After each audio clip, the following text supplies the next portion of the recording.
मी निलेशच्या गावाला आलेलो. तिकडे मला निलेशचे म्हणजे शाळेतले मित्र भेटले, वर्गमित्र. हे दादा आहेत. दादा काय नाव तुमचं? हे बघा, हे रोशन दादा भेटलेत. खूप असा चांगला कोकणच्या माणसाचा स्वभाव असतो आणि मला त्यांनी सांगितलं निलेश पूजा हा माझाच वर्गमित्र आहे आणि आम्ही एकत्रच होतो. मग रोशन भाऊ, कसा आहे निलेशचा स्वभाव? तुम्ही लहानपणापासून त्याच्यासोबत राहिलात. मोठा गायक, कविता लिहितो, खूप मोठा असं महाराष्ट्रात त्याचं नाव झालंय आणि मला खरंच खूप आनंद होतो ज्यावेळेस मी कोकणात येतो ना, तर मला माझ्या मित्राची आठवण येते. अजून काय सांगाल तुम्ही निलेश विषयी? हा, म्हणजे तुम्हाला एक त्याचा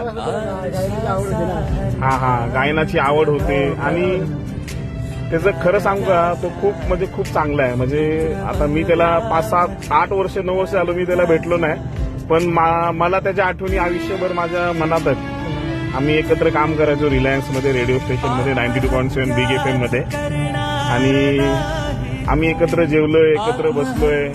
पण काही गोष्टी असतात जीवनामध्ये, अडीअडचणी येतात. मी माझा मार्ग बदलला, निलेशनी त्याचा मार्ग बदलला. पण निलेशची मी गाणी, कोकणातला जो लळा असतो, त्याचं देवीचं गाणं, अंधश्रद्धेचं गाणं, खूप असे मी त्याचे गाणे ऐकतो आणि खूप बरं वाटतं. निलेश, खूप आठवण आली.